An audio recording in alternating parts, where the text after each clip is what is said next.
Romin, semua para guru, para ulama, asatidz, kiai yang kami taklimkan, Bapak Bupati, pimpinan Kementerian Agama Kabupaten Bulungan, Bapak Kapolres, Bapak Dandim, hadirin wal hadirat, khususnya Al Ustadz Abdul Manat, pemimpin Majelis Taklim Assalam, hadirin wal hadirat. Allah memberikan kita kebebasan untuk memilih dua cara hidup. Kulon jenengan diparingi Allah dikongkon milih perkara loro. Yang pertama, kita diberi kebebasan oleh Allah untuk memilih cara hidup uzlah atau hidup sendirian. Yang kedua, kita diperbolehkan untuk memilih mukhalatah, hidup bersama orang lain atau bermasyarakat. Yang pertama, kita diperkenankan atau diperbolehkan untuk hidup uzlah atau hidup sendirian. Karena apa? Ternyata semua dosa yang kita lakukan itu ternyata ujung-ujungnya sebab kumpul wong, sebab bertemu dengan orang. Sealim apapun kita, sepinter apapun kita memahami Al-Quran, memahami hadis, selama kita masih bertemu dengan orang lain, maka selama itu kita tetap akan melakukan dosa. Wis to pinter kaya apa wong nek cek kumpul karo wong mesti cek nglakoni dosa. Ngeten iki ketoke ya apik. Seperti ini tuh kelihatannya baik, kompak, rukun. Tapi karena kita bertemu dengan orang lain, ketemu wong, ya mesti ijek nglakoni dosa. Ngeten iki sudah ada yang ghibah Pak Bupati. Menggunjing. Itu jilbabnya baru, bajunya baru, padahal dia punya hutang belum bisa bayar. Kok sekarang pakaiannya baru? Kadang cara wong Bojonegoro ana wong duwe gawe, wong wedok-wedok do ngumpul, ana sing lek Lombok, ana sing lek Brambang. Kadang Lomboke urung ngajur, Brambange urung ngajur, tapi tanggane wis ajur. Ibu tasik seneng ngrasani kok tasik. Makanya kalau kita ingin masuk surga, jalan yang paling mudah itu uzlah. Jangan ketemu orang. Hidup di atas gunung, maka adanya sholat tok, zikir tok, mati langsung surga. Kenapa? Enggak pernah melakukan dosa. Yang kedua, kita diberi kebebasan oleh Allah untuk mukhalatah. Mukhalatah itu hidup bermasyarakat, bertemu dengan orang banyak. Rasulullah Shallallahu Alaihi Wasallam dawuh, la ang sabarakum ma'an nasi sa'atan khairum min ibadati rajulin munfaridin arba'ina sanatan. Sapa wong sabar betah kumpul karo wong sak jam, mongko wong iku ngalahno ibadah wong sing urip ijen 40 tahun. Barang siapa yang bersabar, bermasyarakat, bertemu dengan orang, bersabar 1 jam saja, maka orang itu mengalahkan ibadahnya orang yang hidup sendirian selama 40 tahun. Maksudnya sabar kumpul karo wong niku pripun? Ya sabar kumpul wong sing apik, ya sabar kumpul wong sing elek. Maksudnya nek ana wong apik ya diapiki, nek eneng wong elek diapiki kok dieleki. Maksudnya sabar bertemu dengan orang lain itu ya sabar bergaul dengan orang yang baik, ya sabar bertemu bergaul dengan orang yang buruk. Maksudnya kalau ada orang yang baik perilakunya, ya kita balas dengan kebaikan. Kalau ada orang yang buruk kelakuannya, maka kita balas dengan kebaikan. Kalau ada orang baik kita balas dengan kebaikan, maka dia akan bertambah-tambah kebaikannya. Nek ana wong apik diapiki mesti tambah-tambah apike. Kalau ada orang yang buruk kelakuannya kita balas dengan kebaikan, maka keburukannya tidak akan bertambah, yang bertambah pasti kebaikannya. Allahumma amin. Bapak Ibu urip niku mirip-mirip salat. Ada salat munfarid, salat sendirian. Ada salat bersama dengan banyak orang, namanya sholat jamaah. Sholat munfarid pahalanya berapa Pak? Setunggal, satu kalau diterima. Kalau sholat jamaah pahalanya berapa? 27 dan pasti diterima. Berarti kesimpulannya apik ndi urip dhewe karo urip kumpul karo wong. Baik mana hidup sendirian dengan hidup bermasyarakat. Yo karek wonge Pak. Karek wonge. Soalnya ada orang yang kalau dikumpulkan masyarakat itu ngerti. Ada sesuatu yang sudah diputuskan baik bersama orang banyak. Orang ini datang rusak semua. Orang kok senengane ngerusak nih, ojo kumpul ning wong. Nek ning Bojonegoro menungso niku mirip-mirip tawon. Ana tawon madu. Senengane gawe madu. Ada orang baik kemanapun berbuat baik. Seperti tawon madu. Lah ana wong niku kelakuane kaya tawon ndas. Ngentuk. Tawon ndas itu bahasa Indonesianya apa ya? Apa Pak Nur? Tawon kepala. Masa kok tawon kepala? Tawon ndas itu senengane ngentup niku. Nah, di sini ada tawon ndas ngoten niku. Orangnya sekarang hadir. Maju ke depan. Dibuat contoh, ini orang Tanjung Selor yang seperti tawon ndas. Malam ini saya ingin tabaruk. Kalau kepingin ngalap berkah, membacakan satu hadis. Ono wong 5 sing wajib diapiki senajan kelakuane elek. Ada 5 orang yang 5 orang ini walaupun punya perilaku yang buruk kita wajib berbuat baik kepadanya. Rasulullah Shallallahu Alaihi Wasallam dawuh, man ahana khamsatan khasira khamsatan. Barang siapa meremehkan 5 orang ini maka dia meremehkan, merusak perkara 5 yang lain. Sapa sing wajib diapiki senajan kelakuane elek? Sing pertama ulama. Kanjeng Nabi dawuh man istakhafa bil ulama khasirad dina. Barang siapa meremehkan ulama maka orang itu menghancurkan agama. Ana kiai apik ya diapiki, ana kiai elek diapiki kok dieleki. Kiai apik diapiki ben tambah apike, kiai elek diapiki ben ora nemen-nemen. Ada di sini ulama yang kelakuannya buruk? Yo ada, aja banyak. Lah nek banyak niki sing nyeklimik yo tersinggung. Bapak Ibu, kalau kita mencari orang yang tidak punya perilaku buruk hanya satu, Rasul atau Nabi. Karena Rasul Nabi niki maksum, dijaga oleh Allah. Walaupun ustadz hafal Al-Quran, walaupun kiai hafal Quran, hafal ratusan ribu hadis, kalau bukan Rasul, bukan Nabi, tetap duwe kelakuan elek, tetap. Tapi tolong jangan diingat-ingat keburukannya. Kenapa? Seburuk-buruknya ulama, saelek-eleke ulama, niku jasane kathah, jasanya banyak. Contoh pangapunten. Subuh teng mriki niku pinten rakaat, Pak? Kalih 2 rakaat. Pakai kunut apa tidak? Pakai, sami kalih kula. Sampean kok ngerti salat subuh 2 rakaat pakai kunut ngoten niku ya hafal Qur'ane, hafal hadise. Banyak orang yang hafal Quran ngerti nih akimi syamsi ila ghasaqil laili wa Qur'anal fajri. Inna Qur'anal fajri kana masyhuda. Orang nerangke rakaat. Tidak menerangkan rakaat. Hadisnya Kanjeng Nabi yang masyhur, sallu kama raaitumuni usolli. Salatlah kalian sebagaimana kalian melihat aku salat. Terus Kanjeng Nabi, jenengan pun nate ngertos salate Kanjeng Nabi. Lah kok tahu kalau salat subuh 2 rakaat pakai kunut? Itu yang memberitahu siapa? Kiai, ulama. Ibarat ilmunya Allah itu sumber, Rasulullah itu sanyo sing nyedot. Ulama, kiai itu paralon yang mengantarkan air. Sampan benci terhadap paralon cilik kok ketok putus. Sampan wani mutus paralon, wani ngetok paralon, berarti sampan siap ora keduman banyu. Siapa yang buruk sama ulama, sapa sing benci karo kiai, maka orang itu siap ora keduman ilmune Gusti.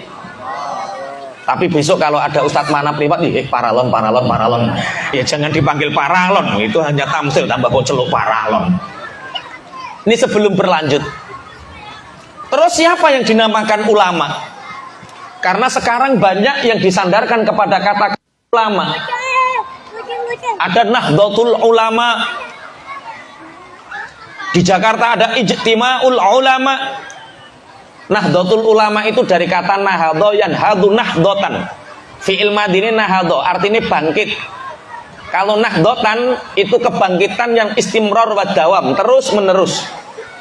Masdarnya nahdhah itu ada dua, nahadha yanhadhu nuhudon dan nahadha yanhadhu nahdhatan. Kalau nahadha yanhadhu nuhudon itu bangkit tapi kadang turu, kadang melaku, kadang melek, kadang melayu, niku nuhudon. Kalau nahadha yanhadhu nahdhatan itu terus menerus bangkit, orang nganggo turu, orang nganggo melaku, orang nganggo terus istimrar wa dawam. Jadi Nahdlatul Ulama itu kebangkitan ulama yang terus menerus, orang nganggo turu, orang nganggo ngantuk sak piturute. Lah kalau di sini NU-nya kadang turu, kadang jalan, kadang melayu, itu jenenge dudu Nahdlatul Ulama, tapi Nuhudul Ulama. Di sini kadang-kadang turu apa melayu terus? Melayu terus berarti Nahdlatul Ulama. Ijtima'ul Ulama kemarin di Jakarta sempat ada. Semua ingin disandarkan kepada ulama. Lah terus ulama itu siapa? Apakah orang yang pakai kopiah putih itu namanya ulama? Kalau ada orang berkopiah putih sampai arani ulama, berarti harga diri ulama itu rendah, murah. Apalagi yang soft nomor 2 itu murah sekali itu harganya kopiahnya itu. Paling 8.500 itu. Beli di pasar 8.500 warna putih, kopiahnya dipakai, sudah dinamakan ulama. Apakah orang yang pakai sorban, pakai jubah itu dinamakan ulama? Itu pakaian yang sunnah, yang baik. Tapi itu tidak menjamin bahwa dia seorang ulama. Wong buktinya sekarang banyak orang pakaian kopiah putih, pakai jubah, sorbannya besar, tapi kalau lihat uang matane rupane abang. Ijo zaman Pak Harto. Zaman Pak Joko Widodo duit sing paling gede rupane abang. Makanya tentang tafsir innama yakhsyallaha min ibadihil ulama, rata-rata mufassir darani yang dinamakan ulama adalah man idza ru'udzukirallah. Ulama itu adalah orang yang ketika dilihat maka dia mengingatkan kepada Allah. Tidak harus ngimami langgar, tidak harus ngimami masjid, tidak harus punya pondok pesantren, walaupun tukang becak, walaupun tukang nyangkul, tapi kalau dilihat mengingatkan kepada Allah, perilakunya mengingatkan kepada Allah, ucapannya mengingatkan kepada Allah, itu ulama. Bu, jenengan melihat saya langsung iling Allah, berarti saya ulama. Jenengan nyawang kulo, ningali kulo, melihat kulo kok tek iling duit, oh berarti kulo blante. Wong kiai kok disawang orang ngilingno Allah, kok ngilingno duit, itu berarti jenenge blante. Siapapun kalau dilihat mengingatkan kepada Allah, itulah ulama. Tapi akhir-akhir ini pangapunten banyak ulama yang diremehkan. Bu, misalnya jenengan gadah putri, gadah anak gadis, dilamar 2 orang. Satu dilamar anak yang baru pulang dari pondok pesantren, ngajar di langgar, ngajar di masjid, ngajar di madrasah. Yang kedua dilamar sama anak yang baru pulang dari Korea, punya uang 900 juta. Kira-kira yang diterima anak yang baru dari pesantren atau dari Korea? Ngene kok ciri orang remeh gitu. Kalau anak pesantren datang ke rumah, ada apa Kang Santri kok kadingaren mriki? Iki langgare apa masjid apa madrasah sing dibangun, nek ana santri dolan peransane tarian wae. Mboten Bu, sepindah silaturahim ingkang nomor kalih yogane jenengan iku remen kula. Lah kula nggih sak wangsule nek angsal kula rambut piyambak. Iki ngelamar to Kang? Nggih, ngene lho Kang, ya padha-padha santrine, padha-padha wong Islame, tak istikharah dhisik, kira-kira apik apa ora, maslahah apa ora. Nek dilamar santri ngono modele. Nek dilamar bocah mudhun kok Korea, wis ora sah istikharah, wis mesti apik. Pun Allahumma sholli ala Muhammad. Ayo apik karo ulama.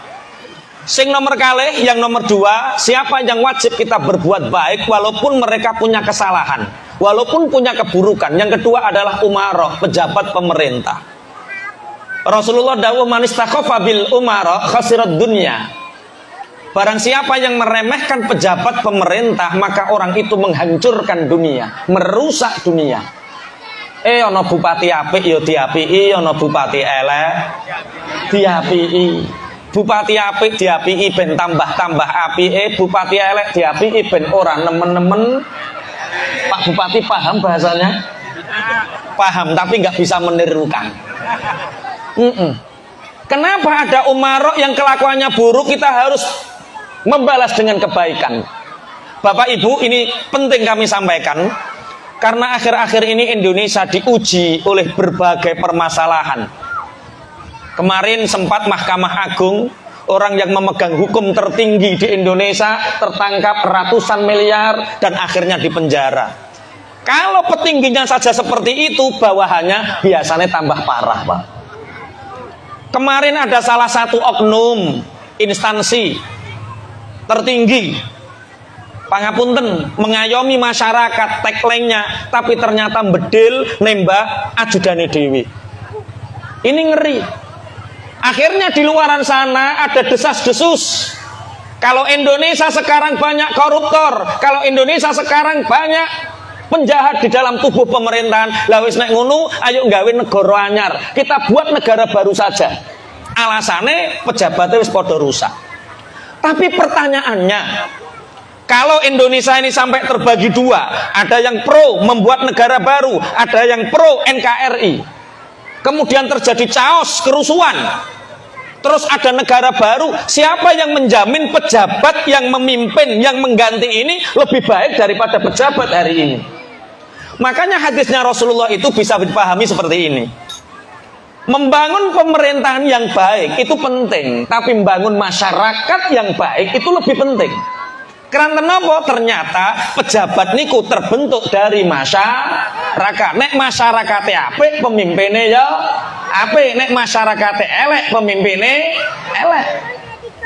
Lah sakniki kita sering mendengar lurah korupsi, camat korupsi, bupati korupsi, DPR tambah parah, gubernur korupsi dan lain sebagainya. Oh, itu menunjukkan bahwa mentalitas masyarakat kita persis seperti itu. Contoh-contoh Bapak Ibu pangapunten. Niki awal 2024 kita punya hajat besar. Gadah damel gede. Napa? Pilkada.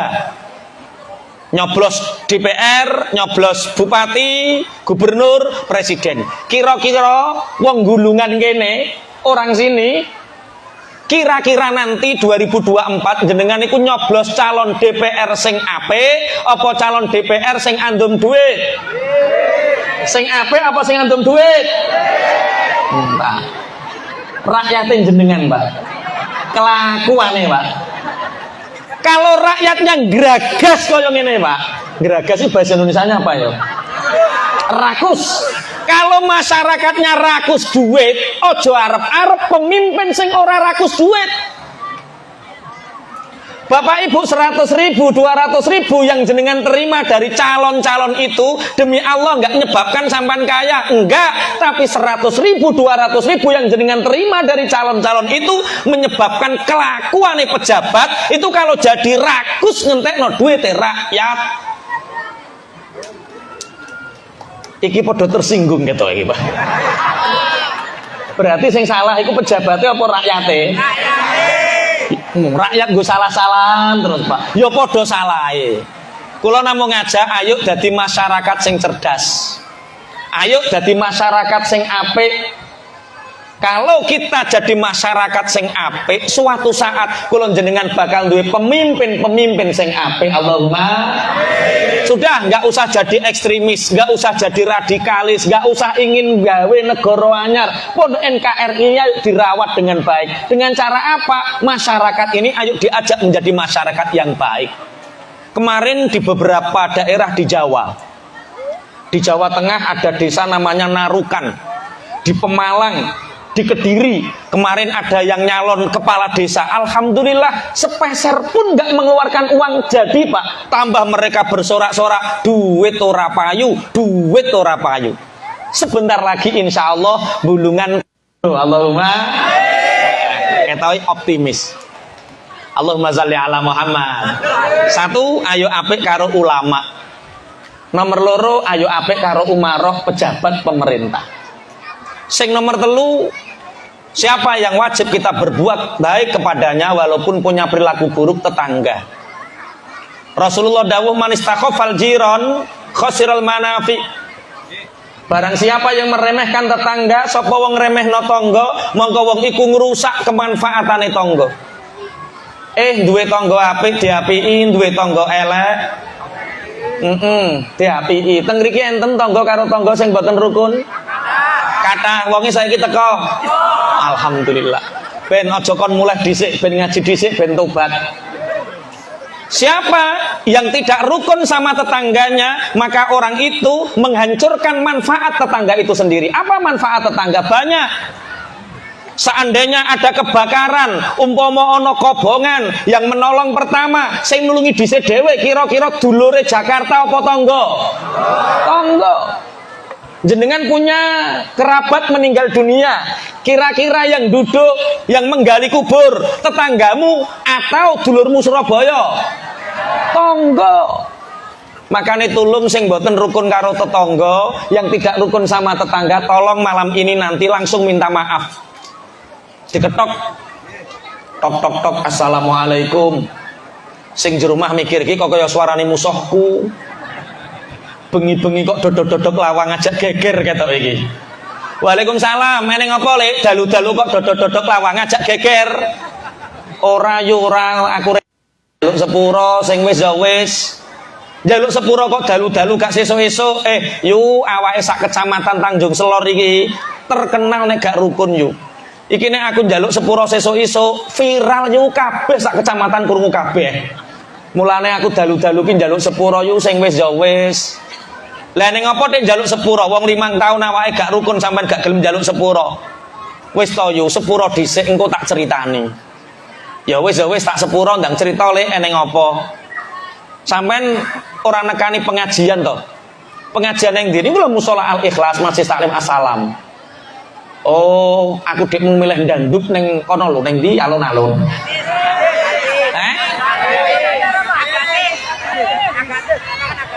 Ayo ning kono. Ayo kleru iya ya. Kula nek nyebut kemaksiatane rada gak pate apal, nek sampean kok apal tenan. Nggih. Aku milih sing ning kono. Lah piye ning langgar Al Ikhlas iku kepiye? Lah yo mau iku ana Kiai Bojonegoro takok, ning kene ana tangga sing gak rukun, orang-orang jawab banyak. Lah iku nglirik aku kabeh to, Le. Lah aku terus gak kepenak, terus aku njaluk sepuro. Lah ngajine piye kok sampean gelem njaluk sepuro? Sing tak iling-iling Lek yo, ngajine mau ngene lho. Duwe tangga apik kaya aku kon ngapiki Lek, duwe tangga elek kaya kowe ya kon ngapiki. Geger neh ya wis. Iki sing bingung wong-wong sing ora Jawa wi ngomong apa. Tiru Rasulullah. Bapak Ibu pangapunten. Rasulullah bisa syiar agama Islam sampai semerbak seperti ini bukan karena Rasulullah tetangganya baik semua, bukan. Bukan karena Rasulullah didukung oleh tetangganya semua, bukan. Rasulullah juga punya tetangga yang buruk. Pernah diceritakan Rasulullah itu berjalan Bapak Ibu. Ada tetangganya yang kelakuannya buruk, itu sengitan itu bersembunyi di bawah pohon kurma. Rasulullah lewat, dilempar pelek kena pipine. Rasulullah niku tanggane, yang melempar tai onta itu tetangganya. Apa yang dilakukan Rasulullah? Rasulullah mendoakan, Allahumma hdi qaumi fa innahum la ya'lamun. Ya Allah, semoga engkau memberi petunjuk, pancen kaum kula dereng sami ngertos, mereka belum tahu ya Allah. Kanjeng Nabi lewat malih diamten telek onta, dilempar tayo onta, pelek kena pipine. Kanjeng Nabi pirsa nek sing kantem tanggane, alah tanggoku dhewe ora apa-apa ngoten Kanjeng Nabi. Pak, misal panjenengan lewat Pak, terus sama tetangga sampean dilempar tai ayam, wonge mbok apake Pak? Wah, gawake arit. Orang sini kok galak-galak Pak Bupati ya. Kok kaya wedi ngene aku mundahan. Nggih. Loh, itu rak Rasulullah toh Pak Kiai. Kalau Rasulullah pantas orang yang akhlaknya paling mulia nggak boleh balas. Tapi kalau orang sini nggak boleh balas, so ditek-itek. Atau kalau kita sudah tidak sabar, kita boleh membalas. Tapi dalam konteks balasnya kudu adil. Allah berfirman dalam Al-Qur'an, wala yajrimannakum syana'anu qaumin ala alla ta'dilu. I'dilu huwa aqrabu littaqwa. Kalau kalian diperlakukan buruk oleh orang lain, terus kalian tidak bersabar, maka balas. Boleh membalas, tapi balaslah dengan adil. Artinya adil itu sama. Misalkan tetangga kita ngomong buruk sama kita, balas yang sama. Misal begini, Pak. Jenengan lewat, padahal sampean yo ganteng, yo apik, tapi tangganya nggak seneng. Sampean lewat, dilokke karo tanggane, "Weh, ketek," misalnya. Wong ganteng-ganteng kok dilokke ketek, sampean balas. Kalau nggak sabar balas, "Weh, ketek dhewe." Nggak dosa, Pak, karena sama. Tapi kalau ditambahi dosa. Misal jenengan lewat, "Weh, ketek," terus sampean balas, "Weh, ketek gudiken." Dosa karena apa? Wong ketek kok mbok balas gudiken, dosa, Pak. Nek sampean dilempar tai ayam, balasnya yo tai ayam, kok arit iku piye? Tapi Rasulullah tidak. Rasulullah enggak membalas, Rasulullah mendoakan tetangganya ini. Suatu saat Bapak Ibu, berhari-hari Rasulullah lewat, mboten enten sing ngantem. Berminggu-minggu Rasulullah lewat, mboten enten sing ngantem. Rasulullah tanglet tanya sama sahabat, "Sahabat dalam ya Rasulullah, si fulan di mana kok nggak kelihatan?" Loh, jenengan belum mendengar ya Rasulullah. Mendengar apa? Si fulan itu sekarang sakit ya Rasulullah. Si fulan itu sekarang sakit. Bapak Ibu, ada orang yang setiap hari melempar tai unta, setiap hari menyakiti hati panjenengan. Terus jenengan mendengar bahwa yang menyakiti jenengan iki sakit. Sampai omongannya pripun, Pak? Mau sing syukur, sing muni bongkoh ya wis ke Jenegara kae. Bongkoh ya wis Bojonegoro. Bongkoh ya wis itu mati. Piye bongkoh ya wis mati karuan ngoten lho, Pak. Mati ya wis. Tapi Kanjeng Nabi mboten. Rasulullah itu sayyidul anam. Gustine para makhluk. Khairul anam, makhluk yang terbaik. Makhluknya Allah yang terbaik, budi pekerti yang terbaik, penciptaan yang terbaik itu Rasulullah Muhammad sallallahu alaihi wasallam. Saking baiknya Rasulullah, Bapak Ibu, Rasulullah itu nggak mengingat keburukan orang lain. Jadi orang baik itu punya tanda, orang buruk itu ya punya tanda. Apa tandanya orang baik? Tandanya orang baik itu kalau bertemu dengan orang lain yang diingat-ingat kebaikannya, itu orang baik. Orang buruk itu punya tanda. Apa tandanya orang buruk? Kalau ketemu orang lain yang diingat-ingat keburukannya orang itu. Jenengan coba nanti dites sendiri-sendiri, tapi dites. Jalan ketemu orang, ingat baiknya atau ingat buruknya. Kalau ingat baiknya berarti sampean wong apik, nek iling eleke berarti sampean wong elek. Bangetan menaku sahabat, pripun ya Rasulullah? Lah saya punya tetangga sakit, kenapa enggak mendengar? Lah pripun ya Rasulullah? Ya wis aku tak ndang tilik, aku tak menjenguk. Monggo Kanjeng Nabi kula dherekaken, akhirnya Kanjeng Nabi langsung menjenguk. Tok tok tok, ini belum salam, soalnya tetangganya masih kafir. Siapa? Muhammad. Mendengar nama Muhammad, tetangganya yang masih kafir, yang kelakuannya buruk ini, Bapak Ibu ndredeg, meruntus, wajahnya pucet, keranten napa? Ngempet wedi. Takut dia. Muhammad ketika aku sehat, Muhammad ketika aku kuat, tak lempari tai unta. Sekarang saya sakit berminggu-minggu, saya nggak punya tetangga. Muhammad datang ke sini, jangan-jangan ini Muhammad mau membalas kelakuan burukku. Perasaane Kanjeng Nabi kelakuane kaya dhek perasaane. Idza sa'a fi'lul mar'i sa'a dzununuhu. Wong iku nek kelakuane elek, perasaane wong liya-liya ya elek kaya dhek perasaane. Ana apa Muhammad? Saya mendengar Kak, kalau sampean sakit saya ingin menjenguk. Yo, masuk. Rasulullah masuk. Didemek bathuke panas ka awake sampeyan. Didemek tangane panas ka awake sampeyan. Bapak Ibu, tetangganya Rasulullah ini mulai nangis, meruntus nangis berapa? Muhammad, teman-temanku, tetangga-tetanggaku yang kafir, yang meminta aku untuk melempar tai unta ning sampeyan Muhammad, sampai detik ini tak ada satupun yang menjenguk. Gak ono siji-siji sing niliki Muhammad. Lah sampean sing tak antemi telek unta, sing tak lempari bendino, lah kok saiki niliki ngoten. Muhammad, yo Kak, doakan Muhammad semoga aku cepat sembuh. Muhammad, doakan aku. Ki cara sampean sing dadi Kanjeng Nabi, Pak, dijaluk donga ngene iki sampean nek ndongakno piye? Ya tak dongakno tapi ya coba baleni neh ngono jebuk iling-iling ae. Kanjeng Nabi mboten. Dipegang keningnya Rasulullah mendoakan Allahumma shfi anta syafi la shifaa illa shifauk. Shifaan la yughadiru saqama la ba'sa tahurun insyaallah. Dipegang tangannya Allahumma shfi anta syafi la shifaa illa shifauk. Shifaan la yughadiru saqama la ba'sa tahurun insyaallah. Bapak Ibu, sampai hari ini jadi tradisi sunnah. Kalau kita menjenguk tetangga, menjenguk kerabat yang sakit, pegang keningnya, pegang tangannya, berdoa seperti doanya Rasulullah. Kula mboten napa lho Pak Yai dongane bahasa Arab, tek yo dawa pisan. Nek sampean ora apal dongane padha karo Kanjeng Nabi, pakai bahasa Indonesia enggak apa-apa, pakai bahasa Jawa enggak apa-apa. Sing penting artinya mirip atau sama. Kalau kita menjenguk orang sakit, Bapak Ibu, pegang keningnya, pegang tangannya, doakan. Nggak usah khawatir, Kak. Insya Allah sampan sehat. Sehat. Wis to gak usah khawatir, sehat ngoten. Itu sunnahnya. Jangan kok nilai wong loro langsung buk demek batoke, buk demek tangane. Sakitnya sampan kok seperti ini, Kak, modelnya, Kak. Lah kenapa ponakanku ke persis iki, Kak? Persis iki. Terus dia mati, Kak. Sampan mulai wonge kejet, Pak. Perkara omongane sampean kepikir. Bapak Ibu, Rasulullah itu punya maqamul istijabah. Rasulullah itu punya satu kedudukan yang ketika Rasulullah berdoa, maka doanya diijabah oleh Allah. Saking mandine dongane Kanjeng Nabi sehat, Pak. Tetangganya yang kelakuannya buruk ini sehat. Muhammad indah betul akhlakmu, Muhammad mulia betul agamamu, Muhammad ajak aku ikut masuk agamamu, aku tak ikut menjadi pengikutmu. Rasulullah dengan akhlakul karimahnya bisa mengislamkan orang kafir. Para sahabat, para tabi'in, para salafun saleh, sampai ulama-ulama mutaakhirin seperti Mbah Yai Hasyim Asy'ari, Mbah Yai Ahmad Dahlan, mereka dengan akhlakul karimahnya bisa mengislamkan orang kafir. Lah sekarang ini Bapak Ibu kita harus agak hati-hati.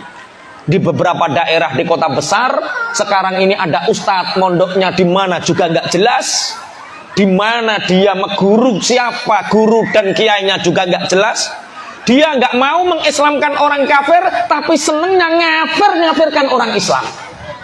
Maulid kafir, ziarah kafir, semua dikafirkan. Pada sejarah itu mengislamkan orang kafir, bukan mengkafirkan orang Islam. Pun Allahumma shalli ala Muhammad. Maulidur Rasul itu berarti sebisa mungkin kita berusaha untuk meniru akhlaknya Rasulullah Muhammad sallallahu alaihi wasallam, termasuk dengan tetangga.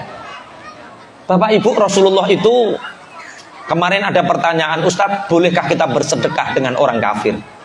Bolehkah kita memberi kepada orang kafir? Di dalam Islam, Al-Quran sudah sangat sering menjelaskan. Ada satu kisah tentang Rasulullah yang selalu memberi makan kepada kafir. Setelah Rasulullah meninggal, Bapak Ibu, Abu Bakar ini bertanya kepada istri Rasulullah yang kebetulan anak beliau yang bernama Sayyidah Aisyah. Duk, dalem Bapak, sunnah apa duk yang belum tak kerjakan dari Rasulullah? Bapak, kelihatannya sunnah-sunnah Rasulullah sudah panjenengan kerjakan. Semua sudah dikerjakan. Jajal diiling-iling neh duk, diingat-ingat lagi apa yang belum tak kerjakan. Ada satu Bapak, apa duk? Rasulullah selama 9 tahun setiap pagi dan petang Rasulullah itu ndulang orang buta di depan pasar Madinah. Ndulang, paham Pak Bupati? Ndulang apa? Oh, nyuapi. Rasulullah itu setiap pagi dan petang itu menyuapi orang buta di depan pasar Madinah. Ya sudah deh, kalau seperti itu biar aku yang melanjutkan sunnah Rasulullah ini. Berikan aku makanan. Dibawa oleh Sayyidina Abu Bakar di pinggir pasar Madinah, dicari, ternyata betul di situ ada orang buta. Orang ini orang kafir. Mbah, dalem nak, mulai hari ini Mbah, yang nyuapi panjenengan itu saya. Ayo Mbah, dibuka mulutnya, disuapi sama Abu Bakar. Orang ini kaget, siapa ini yang nyuapi aku? Biasanya tangannya halus, omongannya halus. Sekarang kok nek nyuapi caranya kasar, omongannya agak kasar. Ini siapa? Saya Abu Bakar, Mbah. Abu Bakar siapa? Apakah Abu Bakar sahabatnya Muhammad? Iya mbah, saya Abu Bakar sahabatnya Muhammad Rasulullah. Nah Abu Bakar dalam mbah, kamu jangan dekat-dekat dengan Muhammad nak. Muhammad itu kahin, dukun, Muhammad itu sahir, tukang sihir, Muhammad itu pemecah belah umat, Muhammad itu yang membuat hinaan, cacian keluar dari mulut mbah ini. Abu Bakar menangis, Bapak Ibu, nangis Abu Bakar. Kenapa engkau menangis wahai Abu Bakar? Mbah, selama ini yang engkau caci yang bernama Muhammad, selama ini setiap hari yang nyuapi panjenengan selama 9 tahun pagi dan petang, tangan yang mulia, mulut yang mulia, ucapan yang halus, suapan yang halus, itu adalah Muhammad Rasulullah Shallallahu Alaihi Wasallam. 9 tahun Rasulullah tidak ngaku kalau beliau Muhammad Rasulullah terhadap panjenengan, karena tahu bahwa panjenengan benci terhadap Muhammad, makanya Rasulullah tidak mengakui. Semaput ini, orang buta ini pingsan. Ternyata yang selama ini dicaci, selama itu yang dibalas dengan kebaikan. Rasulullah dicaci, Rasulullah membalas dengan kebaikan. Akhirnya orang ini setelah siuman bersyahadat di depan Abu Bakar. Barokah tangan mulia Rasulullah disuapi 9 tahun. Orang ini masuk Islam, bersyahadat. Setelah bersyahadat orang ini meninggal dalam keadaan husnul khotimah. Allahumma sholli ala Muhammad. Ono tonggo apik diapii, ono tonggo elek diapii. Habis pengajian ini insya Allah semua rukun semua. Allahumma amin. 1, ayo baik sama ulama. 2, ayo baik sama umarok, nggak usah jadi teroris, ekstremis, radikalis. Yang ketiga, ayo baik sama tetangga. Yang keempat, kerabat. Rasulullah dawuh man istakhofa bil akriba khosiral mawaddah. Sapa wong ngremehno kerabat sanak famili, mongko wong iku ngrusak kasih sayang, ngrusak kerukunan. Duwe dulur apik diapiki, duwe dulur elek diapiki, dulur apik diapiki ben tambah-tambah apike, dulur elek diapiki ben ora nemen-nemen. Pangapunten Bu, teng mriki nggih enten dulur karo dulur sing mboten rukun. Kabeh kok kathah iki ranjene. Ana ulama sing kelakuane banyak, pejabat banyak, sing ora rukun karo tangga banyak, kathah. Lah saiki dulurmu kabeh pira? 9 iku jek kena diitung. Ngeten. Kalau kita nggak rukun sama tetangga, kita bisa pindah Bapak Ibu. Tetangga itu orang lain. Wong Tanjung Selor jajakane rukun angel, ngaleh ning Sangata kono. Gak apa-apa, tangga kuwi wong liya. Ijek kurang adoh, ngaleh ning Papua, ora apa-apa, tangga kuwi wong liya. Tapi kalau kita nggak rukun sama saudara, kalau kita nggak rukun sama sedulur, masuk kita ke Jakarta, ke Papua, minggato teko Jakarta, minggato teko Papua, dulur sak lawase dulur, darah selamanya darah, geteh sak lawase geteh, ora iso dijolke wong anyar. Bahasanya teniki saged dipahami napa mboten? Bu, pangapunten Bu, dulur sama dulur di sini kok nggak rukun itu sebabnya apa? Pak, dulur sama dulur di sini nggak rukun itu sebabnya apa? Warisan, kalah sugih. Lah ya umpama sugih yo dulur-dulurmu dhewe, kok tambah sampean sing iri ki piye? Gini, Bapak Ibu pangapunten, di dalam kitab Irsyadul Ibad, Imam Zainuddin Al-Mabribari menceritakan tentang kisah yang dihaturkan oleh Ibnu Hajar Al-Asqalani. Beliau menceritakan itu ada seorang kaya raya, orang Mekah. Dia ingin melaksanakan haji, ingin wukuf di Arafah sekaligus mabit di Mina 3 hari. Berarti selama 4 hari dia mau melaksanakan ritual haji. Tapi dia punya harta 10.000 dinar. 10.000 dinar itu berapa? 1 dinar Bapak Ibu itu nilainya 4 gram emas. Jadi kalau jenengan baca kitab, baca buku ada kata-kata dinar, itu setiap 1 dinar itu nilainya 4 gram emas. Sakniki sak gram pinten Pak? Sak gram Pak? Ketara ora tau nukokno ya. Wong sakmene kae ndang sak gram piro ora ngerti. Bu, sak gram sekarang berapa? 900. Hafal Pak orang sini Pak. Makanya orang laki-laki itu senengannya work, senengannya kerja. Kalau orang perempuan senengannya shop, senengannya belanja, mulane workshop. Kene kerja, kene sing ngentekke. Nggih. Mosok sakmene kae sak gram piro ndang ora ngerti. 1 dinar itu 4 gram.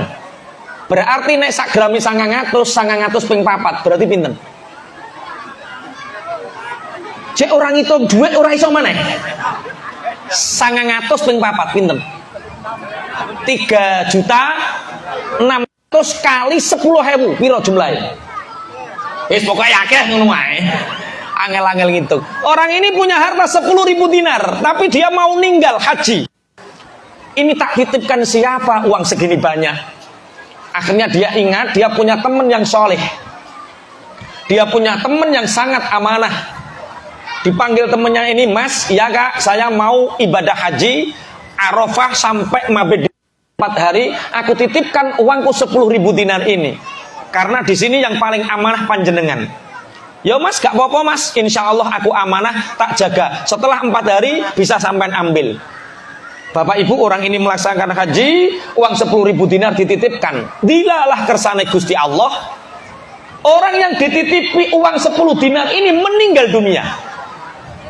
Orang pulang ditanya di mana, orangnya sudah meninggal dunia. Ditanyakan kepada anaknya di mana uangku 10.000 dinar, nggak ada yang tahu. Ditanyakan kepada tetangga dan keponakannya, nggak ada yang tahu. Akhirnya dia sowan salah satu ulama di Mekah, Mbah Kiai, saya titip uang kepada teman saya 10.000 dinar, saya pulang haji orangnya sudah meninggal dunia. Gimana cara mencarinya? Ditanya sama Kiai ini, temenmu itu soleh apa tidak? Soleh Pak Kiai. Saya napa mboten? Pak Kiai. Sholat. Sedekah, puasa Senin Kemis, iya. Ia terkenal amanah Pak Kiai. Oh, berarti kemungkinan besar dia di alam kubur, di alam barzah kemungkinan besar diberi nikmat oleh Allah. Lah terus pripun Pak Kiai? Coba pergilah ke sumur Zam-Zam. Panggillah nama sahabatmu. Kalau nanti temanmu ini berada di alam kubur dan diberi nikmat, dia akan menjawab, di mana uangmu 10 dinar. Pergi dia ke sumur Zam-Zam, ditanya, ya sahibi, aina asyaratu alfi dinari? Hei koncoku, duitku 10.000 dinar neng di? Tidak ada jawaban. Dipanggil 2 kali, tidak ada jawaban. Dipanggil 3 kali, tidak ada jawaban. Kata Pak Yai, orang baik dipanggil di sumur Zam-Zam menjawab, ini nggak ada jawaban. Pulang sama Kiai ini. Pak Kiai, sudah saya panggil di sumur Zam-Zam Pak Kiai 3 kali, tapi tak ada satupun jawaban. Terus Pak Kiai, jangan-jangan temanmu di neraka, jangan-jangan temanmu di alam barzah ini disiksa sama Allah. Tapi dia orang soleh Pak Kiai. Siapa tahu. Coba begini saja, nggih Pak Kiai. Lunga ning Yaman. Di Yaman iku ana sumur sing jenenge sumur Barhut. Sumur Barhut itu teleng. Sumur Barhut itu menuju neraka jahanam. Jadi sapa sing jatahe klebu neraka jahanam ning alam kubur disiksa karo Allah, monggo dipanggil di sumur Barhut, dia akan menjawab. Orang kaya yang punya 10.000 dinar hilang ini pergi ke Yaman Pak, demi 10.000 dinar ketemu. Bareng neng sumur Barhut, ya sahibi, aina asyaratu alfi dinari? Hei koncoku, duitku 10.000 dinar neng di? Ternyata ada jawaban, Mas, duitmu tak simpen neng sorbayang. Sorbayang ki bahasa Indonesia ini apa? Di bawah ranjang anakku yang kedua. 10.000 dinarmu itu tak simpan di bawah ranjang anakku yang kedua. Tidak ada yang tahu. Cari di situ, ketemu. Ya nanti tak cari, tapi saya ini sedih Mas. Lah sedih kenapa? Ini rak sumur Barhut. Ya, sumur Barhut telengnya yang paling dalam ini bisa menuju ke neraka jahanam. Iya. Sampan rak soleh, betul. Sampan rak ilmu, betul. Tapi kenapa disiksa sama Allah di sini?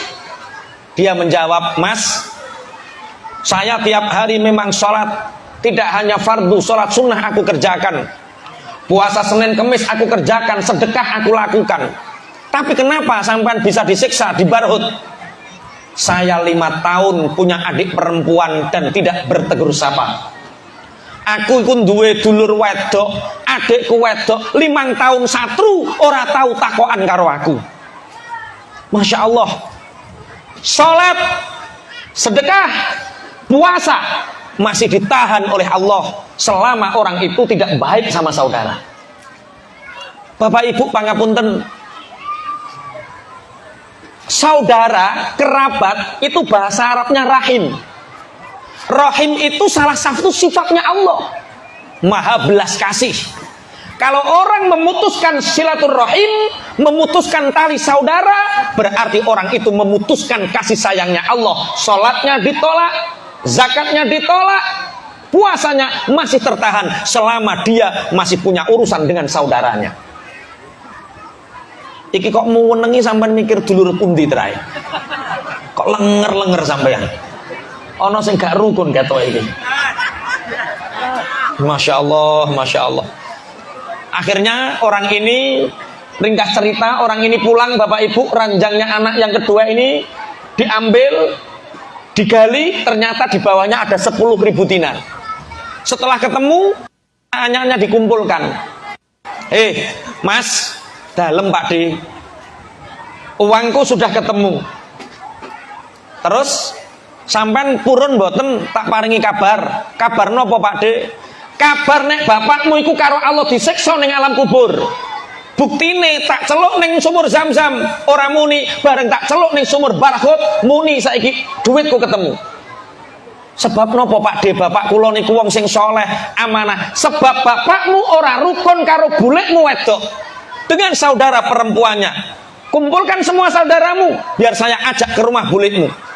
Diajak ke rumah buliknya Bapak Ibu, diajak ke rumah saudara perempuannya, meminta maaf mewakili bapaknya. Malam hari orang ini bermimpi dengan ketemu temannya, dan di sana dalam keadaan diberi anugerah nikmat oleh Allah Subhanahu wa taala. Allahumma sholli ala Muhammad. Duwe dulur apik diapiki, duwe dulur elek diapiki. Dulur niku yo wong tua. Yang pertama adalah orang tua, yang kedua Pak D, Pak Le, Bude, Bule, terus saudara, kerabat, minsanan, minduan. Nek cara Jawa, bapak, mbah, buyut, canggah, wareng, gantung siwur, udeg-udeg, terus bawa sampai gedang bosok pokoknya. Terus semua harus baik, apalagi dengan orang tua. Sesoleh apapun Alqamah sama Allah disiksa sebelum dia belum mendapatkan ridho dari ibunya. Tapi kalau orang mau baik sama orang tuanya, mau baik sama saudaranya, Allah akan memberi anugerah kenikmatan. Allahumma amin. Tengriki enten anak karo bapak sing boten rukun.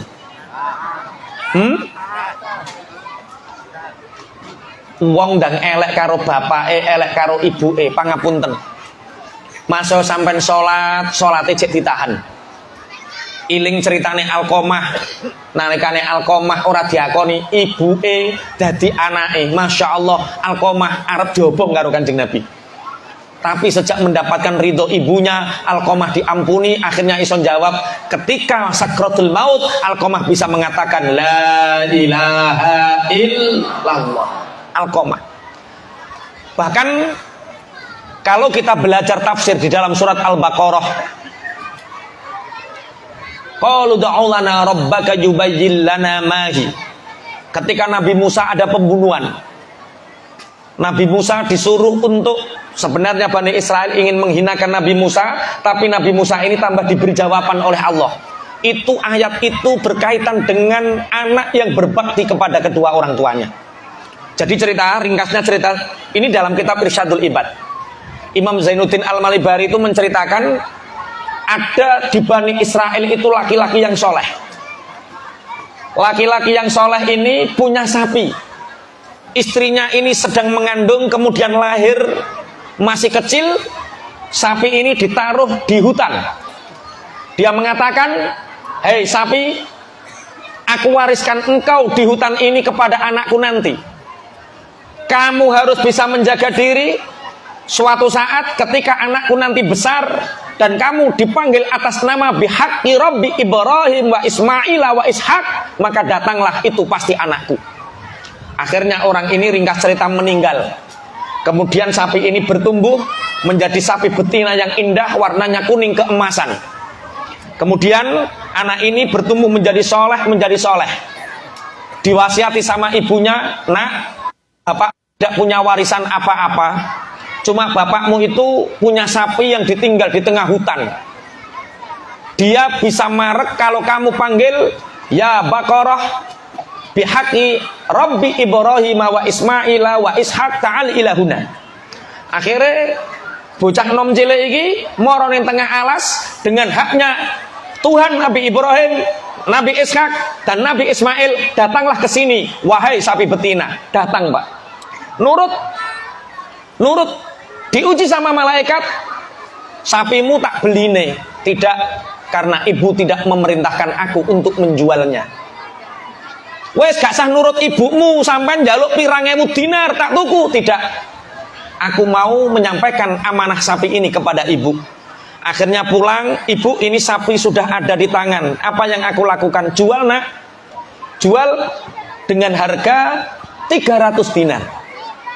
Dibawa ke pasar, belum sampai ke pasar ada 2 orang menghadang.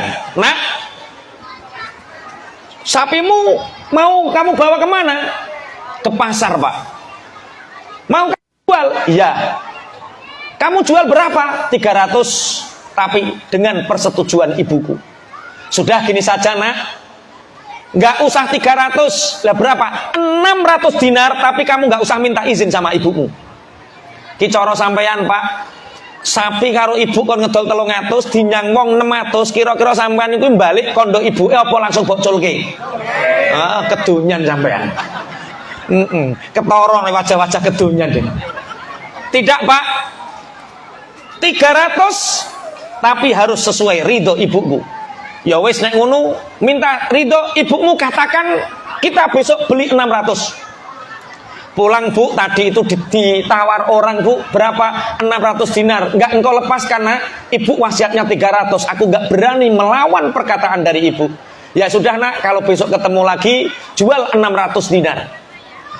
Di sana mau ke pasar, ketemu lagi dengan 2 orang ini, saya enggak mau beli 600. Lah berapa? 1.300.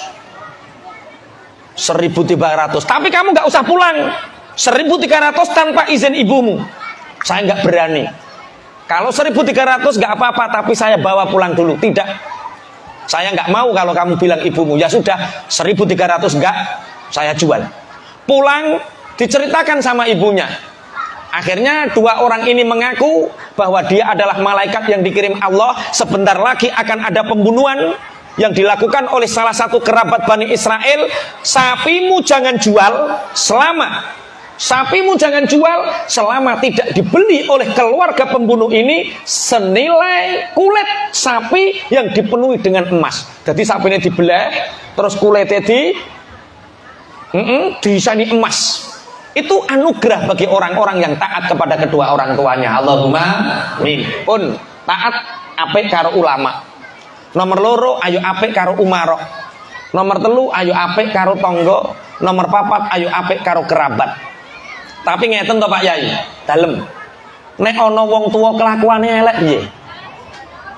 Di sini ada yang merasa pangapunten selalu dibikin jengkel sama orang tua. Wong tua Bapak Ibu niku mirip-mirip anak kula jenengan. Anak kula jenengan 5 tahun iku padha karo wong tua umur 85 tahun. Rewele padha. Cuma nek anake sampean umur 5 tahun rewel, jenengan merasa sakit napa mboten? Umpama 5 tahun njaluk sate, gulung-gulung njaluk sate, jenengan seneng napa mboten? Mboten, karena kasih sayangnya lebih besar daripada rewelnya. Wong tuane sampean umur 85 tahun rewel, nangis-nangis, junggel-junggel njaluk sate, sampean napa mboten? Wong wis karek mati ini lho kok rewel temen. Kasih sayang kita tidak bisa menutupi rewele wong tua. Makane wis to, gak ana wong tua sing kudu kula jenengan lawan. wong tuwa niku surga kula jenengan sedaya. Muga-muga apik sedaya kalih tiyang sepaya Allahumma. Sing terakhir, sapa sing wajib diapiki senajan kelakuane elek? Bojo. Kanjeng Nabi dawuh man istakhafa bi ahli khasirati bal ma'isyah. Sapa wong remehno bojo mongko wong iku ngrusak sandang pangan apike dhewe. Bu, duwe bojo ganteng diapiki, duwe bojo merongos diapiki, bojo-bojone dhewe ganteng gunane apa? Bojone wong liya ora kenek dirasakno, aluk merongos-merongos lak bojone dhewe, engko ditelateni ra anake akeh-akeh dhewe. Ngoten Pak nggih, duwe bojo ayu bening diapiki, duwe bojo ireng sapa ganti-ganti. Pingin duwe bojo ayu ora usah diganti Pak, dikasih biaya perawatan. Wis toh perawatannya nggak usah mahal-mahal, 700.000 1 bulan untuk ke salon sudah cantik Bu ya. Wis glowing wisan. Tapi terus bojomu terus mobilnya ditulisi Mama glowing, Papa gulung komeng. Nggih saking bojo ndang kaya ngono. Pangapunten Bapak Ibu, nikah iku gampang. Tapi sing angel gawe keluarga bahagia. Mulane tulung teng mriki enten sing dereng nikah. Grup-grup rebana iki sampun nikah napa dereng? Grup rebana enten sing dereng nikah. Kathah. Kanjeng Nabi dawuh syirarukum uzabukum, seburuk-buruk kalian adalah orang yang belum menikah. Dadi saelek-eleke wong ya iku wong sing durung nikah. Mulane tulung ndang digetno nek nikah. Sing eneng duda ndang nikah, sing ana rondo ndang jangan takut untuk menikah. Bapak Ibu pangapunten, wong lanang kok nikah bejo oleh bojo solihah, nurut, gemati, apian, wong lanang iku dadi raja. Iya duwe bojo ndang solihah turu dikonconi, masak dimasake, napa malih kesel dipijeti. Wong lanang duwe bojo solihah uripe kaya raja, nikmat ra karu-karuan. Dene kok duwe bojo ra patek tepak, cerewet, jalukan, rewel, dadi wali. Dadi gak ana nikah sing kleru, nikah kabeh bener, nek gak dadi raja ya dadi wali. Yang di sini kira-kira ini banyak raja atau walinya ya? Alhamdulillah, alhamdulillah. Wajahnya wis ketara. Wajah-wajah wali, Pak.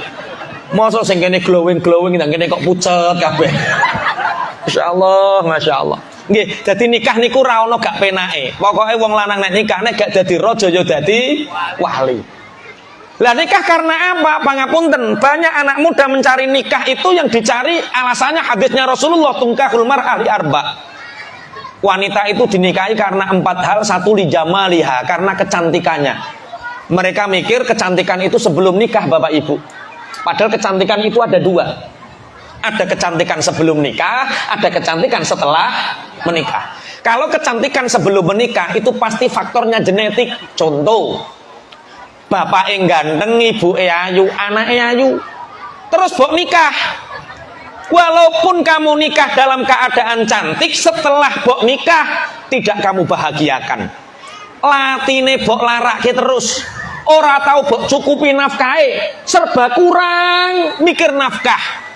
Ayu kaya apa, secantik apapun istrimu, tapi kalau nggak kamu bahagiakan, nggak kamu cukupi nafkahnya, wong wadon sing ayu tambah susah, tambah susah, tambah susah, terus mundak watuk, terus mengi, bar mengi terus brodoli rambutnya, ndak kuru ngoten. Ayu kaya apa, tapi nek ora bahagia, bar nikah dadi elek. Tapi ada orang biasa Pak, orang tuanya biasa, ibunya biasa, jadi anak-anaknya juga biasa, terus sampai nikah. Bareng bok nikah, bok cukupi kebahagiaannya, hatinya gak pernah sampean sakiti, nafkahnya dilebih-lebihkan, Masya Allah. Wis to elek kaya apa, perawatannya cukup, mundak glowing, mundak ayu, mundak burus, koncone gawok kabeh Pak. Wayah reoni kaget. Lho, yuk sampean rak siti kae. Iya. Lah kok ngono tambah lho bojone sapa no? Nggih. Makanya cantik itu kalau bisa sebelum atau setelah menikah. Setelah menikah. bahagiakan istrimu, makmurkan istrimu, insya Allah bojomu tambah ayu dewi. Allahumma tambah tukar ganti ku piye. Pun ngeten. Nikah itu gampang. Tapi sing angel gawe keluarga bahagia. Nikah itu hukumnya sunnah, tapi gawe keluarga bahagia hukumnya wajib. Makanya wong sekali rumah tangga hidup bahagia, sekali urepe congkrah, boten genah, nyusahno tiyang kathah, Pak. Pak RT susah bendino dicurhati, kiai susah setiap hari diminta doa. Tonggo ki kating glondang ki apa? Masya Allah. Ayo jadi keluarga bahagia. Lah terus piye carane gawe keluarga bahagia? Satu qanaah, Bu. Sebaik-baik keluarga yang bahagia adalah keluarga yang qanaah. Carane piye? Bu, jenengan kalau diparingi suami, plek. Bu, ini nafkahnya, Bu. Bu, iki rezekiku hari ini, Bu. Terima. Kemudian alhamdulillah, Pak. Matur nuwun, terima kasih. Barakallah. Wanita yang seperti itu, suaminya akan bertumbuh menjadi bahagia, makmur, rezekinya digampangno Allah. Allahumma. Jenengan nggih ngoten, Bu, nek dikai bojo yo alhamdulillah, matur nuwun, barakallah, ngoten. Lah piye nek dikai Bu iki rezekine nek napa piye? Kok samene? Nggo tuku wedak tok ora cukup. Ya Allah, ya Rabb ya Karim. Kalau menurut Ibrahim Az-Zarnuji, Syekh Ibrahim Az-Zarnuji di dalam kitab Ta'limul Muta'alim, ada wanita yang menghambat rizki suami. Perhatian, kalau suami panjenengan golek rizki kok kangelan, kerja sulit, kemana-mana cari nafkah sulit, itu biasanya ada istri dua ini. Satu, istri yang tidak bisa hifdzul lisan, tidak bisa menjaga lisannya. Lisan itu apa, Bu? Kalau diajak bicara suami, intonasi istri harus lebih di bawah suami. Misalkan suami manggil, Bu, sampan dalem. Bu, dalem. Bu, dalem. Bu, dalem. Kudu sak isore terus. Lah nek dipanggil intonasinya lebih atas, nyempitno rezeki. Bu, eneng apa? Nah, iki. Soalnya secerdas apapun orang, Bu, masya kiai, masya ustad, hafid Quran, hafal Quran, tapi nek wis disentak bojo bento dadak. Maca kitab ketok hurufe. Masya Pak Kapolres, masya dandem duwe bedel gede. Iku nek disentak bojone ngenter kok. Mundak bento kok. Pak Bupati ya padha ya. Nggih. Makanya wanita yang tidak hifdzul lisan isu menyempitkan rezeki suaminya. Suami, Bu, kalau jenengan bisa hifdzul lisan, menjaga lisannya baik, nek basa Jawane iso tata krama inggil, wong lanang niku mundak cerdas. Bu, dalem bah, ngersake nopo, langsung sarap nih tel cerdas, ling kono ketok kabeh. Tapi nek mbok sentak meneng tok, celep langsung sarape pedot siji loro pedot kabeh, Pak. Masya Allah, hifdzul lisan. Yang kedua, jadi penduduk neraka yang terbanyak wanita itu karena tiga hal. Siji kakean omongan, nomor loro aurat, nomor telu gelakno atine wong lanang. Mulane penduduk neraka sing akeh wong wedok krana telung perkara, omongane, aurate karo gelakno sing lanang. Sing lanang kok kapok kowe. Nek bojomu neraka sampean yo melok kok kapok piye? Dididik. Yang kedua yaitu wanita yang sering berjalan di depan suaminya. Kalau ada istri sering jalan di depan suami, itu istri yang tidak memberi kehormatan kepada suaminya. Karena seperti ini, akhirnya rizkinya suaminya ini terhambat. Mulane Pak, jenengan bojone kok liwat ning ngarepe langsung biasanya nek buah kalau kita punya hajatan, istri ini jenengan niku ngedidel ning ngarep apa ngenteni sampean. Mulai besok Bu kalau jalan, suami jalan sampean di samping pinggir. Rizkine bojone sampean melimpah. Atau lebih ke belakang sedikit. Yuk, enggak gaget toh? Enggak berani, ada suami. Ora wong wedok cenanan ning ngarep. Allah ya Rabbi. Pun Allahumma sholli ala Muhammad. Hifdzul lisan. Keluarga yang bahagia adalah keluarga yang bisa menjaga lisannya. Nek basa Bojonegarane iso ngomong krama inggil. Jajal wong sakmene kae sing krama inggil karo bojone angkat tangan. Lan jenengan nganggo bahasa Inggris apa Jawa karo bojone? Jawa ngoko. Kula nembe ngertos jawabane sak mangke. Saya lihat dari atas, orang sak kecamatan Tanjung Selor ki kok wong lanang kok kuru-kuru kena opo? Oh, jebule disentaki sing wedok. Biasane kurune kurak ya klambine tok awake tok, lagi sak ndas-ndase kok, Pak. Mosok ketune kok lodok kabeh. Nggih ngapunten. Tiru Rasulullah. Bapak Ibu, Rasulullah itu kalau manggil istrinya itu beda-beda. Kalau manggil Sayyidah Aisyah, itu Rasulullah manggilnya ya Humairah. Wahai wanita yang kemerah-merahan pipinya. Kalau memanggil Ummu Habibah, Ummu Salamah, Rasulullah manggilnya ya Hanta. Wahai kekasihku, ngoten Rasulullah. Mangke saged ditiru Bu nggih. Tiru Rasulullah, mangke manggil bapaknya, manggil suaminya jangan bapak lagi. Nanti kalau manggil suaminya papa. Bojone sampean mbok timbali papa ra ngarah iso mingkem guyu terus. Mbok bubuk bingung ra karu-karuan. Nggih. Nggih, mangke ngoten Pak nggih, nek nimbali ibuke aja ibu maneh. Mangke nek nimbali umi to mama. Bojone sampean mbok timbali umi to mama, nyabrak cagak gak krasa ber. Saking senenge. Ya Allah, ya Rabbi ya Karim. Nggih. Tapi pangapunten. Sunnah itu dikerjakan, ada yang muqayyad, ada sunnah mutlak, ada yang muqayyad. Sunnah mutlak seperti sholat, seperti puasa itu mutlak. Langsung tiru Rasulullah. Tapi ada sunnah muqayyad, sunnah yang dibatasi. Contoh, jabuti ulu kelek itu hukumnya sunnah. Tapi kalau di depan pengajian kok jabuti kelek itu makruh. Itu muqayyad. Sama Bu, manggil papa mama itu maksudnya harus muqtadul hal wal maqam. Maksud saya kalau manggil papa mama itu di dalam kamar jangan sampai ada yang tahu. Kalau ada yang tahu kadang-kadang tambah saru. Nak, papa di mana? Nak, papa di mana? Papa ngeruk letong, mah. Masa papa kok ngeruk letong? Harus muqayyad, harus tahu tempat, muqtadul hal wal maqam. Satu, hifdzul lisan, bisa menjaga lisannya. Yang kedua, ciptakan keluarga yang murah senyum. Nek bahasane Kanjeng Nabi yadkhulu ilaihim dhahikan wa yakhruju minhum dhahikan.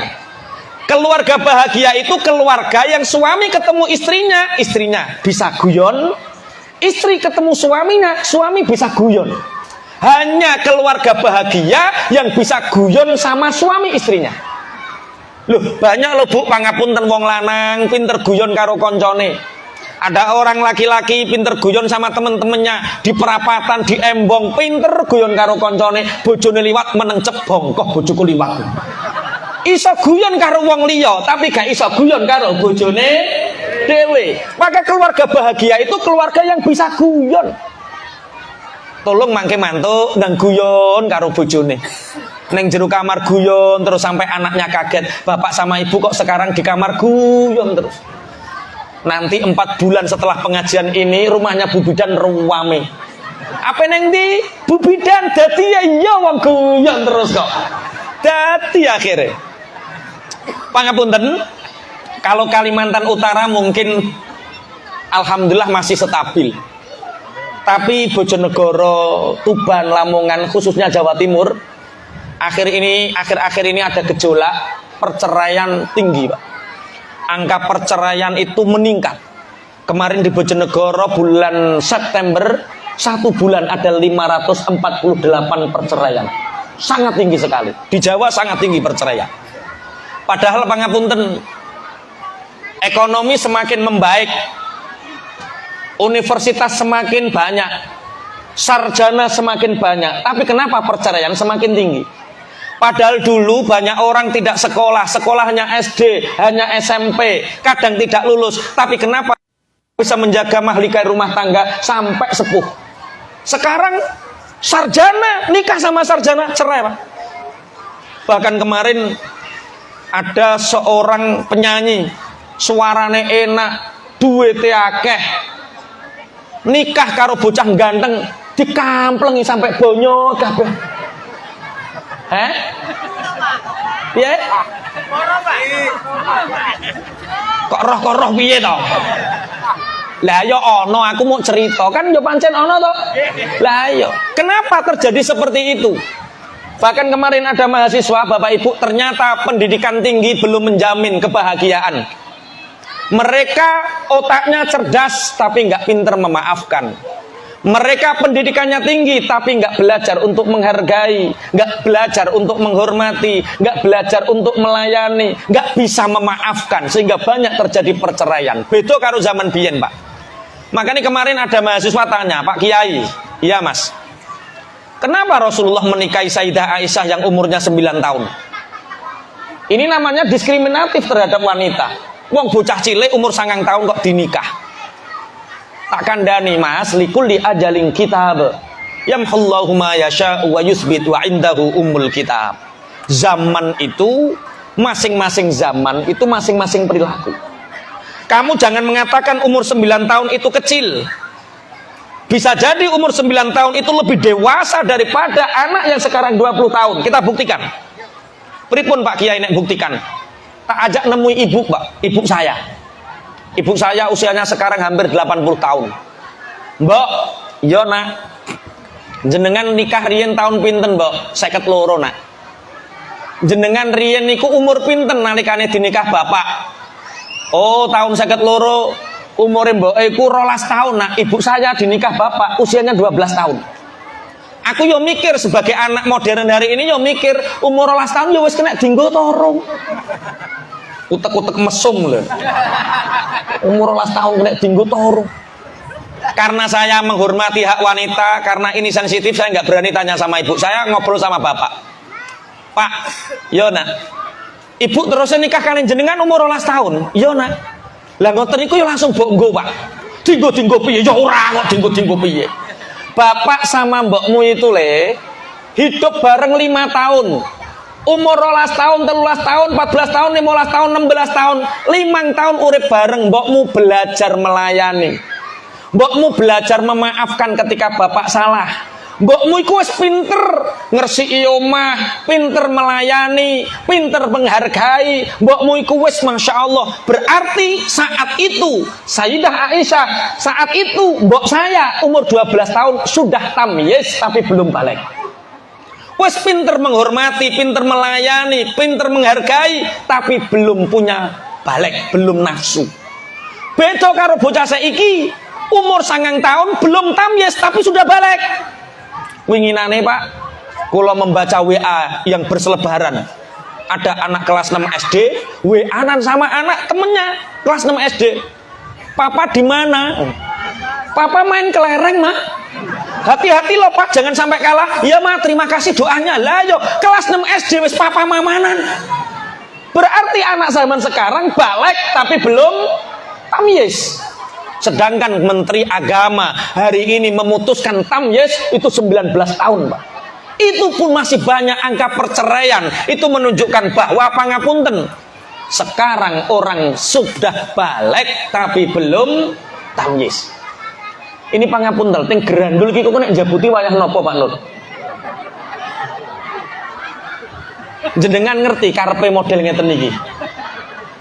Maulidur Rasul di beberapa daerah niku harus membahagiakan, ngeten iki kabar gembira.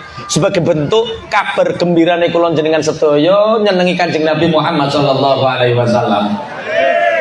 Cuma biasanya kalau di Jawa itu ada uangnya 100.000. Dan yang ini kok 2.000. Biasanya ada sarung BHS yang harganya 1.500.000. Terus akhirnya ngomong udah milih nih ngisore ngene, Pak. Tapi nggak apa-apa. Kenapa seperti ini? Nanti mahalul qiyam. Mahalul qiyam, setelah mahalul qiyam doa, setelah doa ini baru ada berkah. Setelah baru ada berkah, setelah Al-Fatihah wis ana berkah ndang gage juku. Lah sing kuwatir kula lagi sallallahu alaihi ngadeg keruyuk.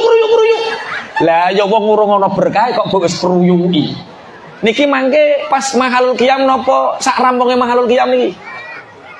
Tolong jangan bubar sebelum mahalul qiyam, pantang pulang sebelum mahalul qiyam. Niki keranten sudah 1,5 jam lebih kula. Pangapunten ingkang kathah, mugi-mugi Tanjung Selor ini selamanya menjadi kecamatan yang makmur. Allahumma amin. Kabupaten Bulungan niki mugi-mugi kabupaten ingkang rukun, gemah ripah loh jinawi, apik karo ulamae, apik karo umaroe, apik karo tonggone, apik karo kerabate, apik karo keluargane. Dan ternyata dekadensi moral, kebobrokan moral anak-anak bangsa hari ini Bapak Ibu niku karena mereka tidak mempunyai, tidak merasakan baiti jannati, tidak merasakan rumahku adalah surgaku. Kalau awal mantuk keng Pondok Tanggir tahun 2007 niku sering teng Lamongan ngaji rutinan teng Babat. Mantuk nate jam 12 bengi kudanan Pak di Kecamatan Sumberjo. Kudanan kula mampir warung ungu Pak, warung ungu karena warna catnya semua.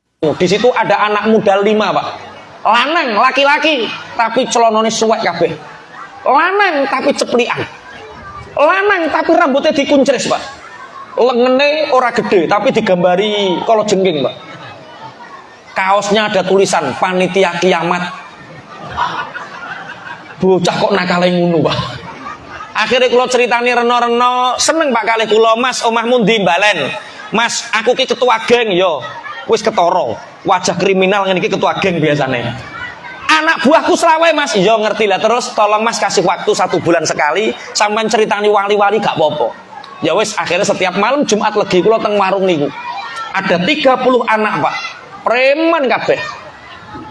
Kula jak rotib hadat, bakdo niku kula jak ngaji maulid ngeten niku. Majelis kula niku kula jenenge Al Anwar. Al Anwar niku mboten bahasa Arab tapi bahasa Indonesia. Al Anwar niku singkatane Aliansi Anak Warung. Jadi diajak ngaji ning Langgar angel, jak ngaji ning masjid angel, jak ngaji ning jenenge Al Anwar, Aliansi Anak Warung. Cah nakal-nakal kula tangleti, Mas. Kenapa sampean enggak pulang sih, Mas? Neng embong, neng warung, neng embong, neng warung. Mbok yo neng omah ketemu bapak, ketemu ibu. Kak, gopo mulai. Paling kok mantuk pulang ke rumah, paling ketemu karo mak lampir. Ibu dianggap mak lampir, bapak dianggap monster. Ini masalah kita, Pak. Nek kula jenengan kepingin duwe anak sholih dan sholihah, jawabannya yang pertama adalah jadikan keluarga kita keluarga baiti jannati, rumahku adalah surgaku. Itu yang kemungkinan kami sampaikan. Ihdinas siratal mustaqim. Assalamualaikum warahmatullahi wabarakatuh.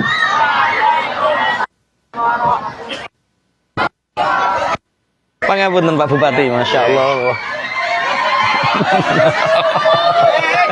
Baik untuk adik-adik, belum waktunya untuk mengambil jajanannya ya. Selanjutnya, mari kita dengarkan doa bersama. Untuk adik-adik, boleh tenang dulu. Boleh tenang dulu.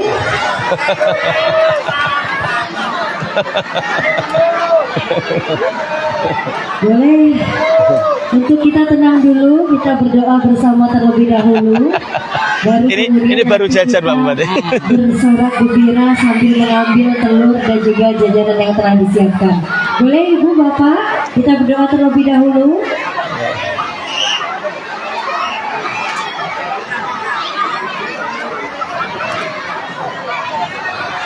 Alhamdulillah, alhamdulillah. Pangapunten kalau ada kata-kata yang menyinggung Pak Bupati. Memang semaraknya begitu terasa ya pada malam hari ini.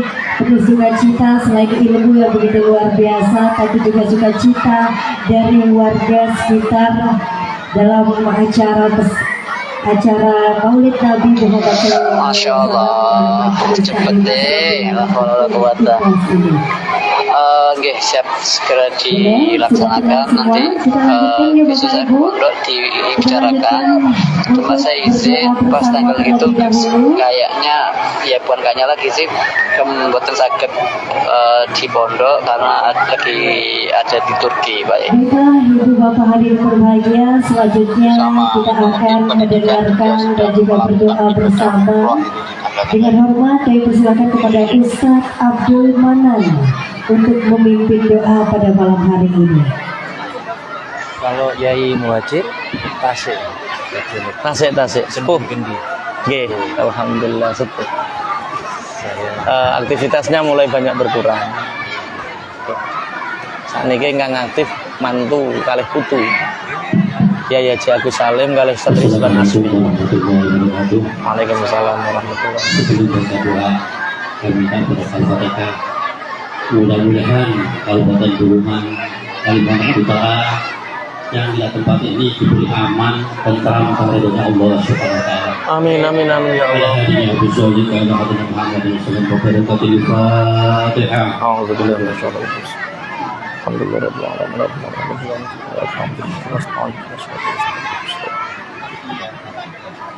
اللهم صل وسلم وبارك على سيدنا محمد الصادق ورضي الله تعالى عن رسول الله الحمد لله رب العالمين. Amin ya Allah. اللهم اجعل تجيب الشافعة والجمعة ورفعة. Amin ya Allah. اللهم بحرمات هذا النبي الكريم وآله الصالحين على منهاج القويم اجعلنا من خيار متبشرنا Amin ya Allah. واستمع ألسنتنا Amin ya Allah. وحين متمسكين بالسنة وطاعته ومتمسكين بالسنة وطاعته وأمن له بها جماعته. Amin ya Allah. اللهم ادخلنا الجنة فنول ما يدخلها وأنجلنا ما في قشورها فإنه أول من ينجلها وارحمنا بالخلائق وترحمها. اللهم ارزقنا جرة في كل سنة ولا تجعلنا غافلا رجسنا. اللهم لا تجعل مجلسنا اللهم لا تجعل في مجلسنا اللهم لا تجعل في مجلسنا هذا انقضاء ذنوبنا Amin ya Allah. وشكرنا بيد المغفرة Amin ya والجبر. Allah. اللهم صل على نبي محمد صلى الله عليه وسلم شربة هانية بعد أبدا وأشرنا تحت لويدا. اللهم اغفر لنا بآبائنا ولأمهاتنا Amin ya Allah. ولمشايخنا Ya Allah. ولجميعنا والمؤمنات والمسلمين Amin ya Allah. والمسلمات المجيب دعاء الحاجات يا الله. Amin ya Allah. يا قاضي الحاجات يا الله الحاجات برحمتك يا ارحم. ربنا ظلمنا أنفسنا فإن لم تغفر لنا وترحمنا من الخاسرين. Amin ya Allah. اللهم نسأل رحمة في الدين Amin ya Allah. وعافية في الجسد وزيادة في العلم وبركة في رزقك Amin. وبركة في رزقك وبركة في رزقك وتوبة قبل الموت ورحمة عند الموت ومغفرة بعد الموت. اللهم هون لنا في السكرات الموت والنجاة من النار. Amin ya Allah. سبحان ربك رب العزة عما يصفون والسلام على المرسلين ببركة الفاتحة. A'udzubillahi minasyaitonir rajim. Bismillah.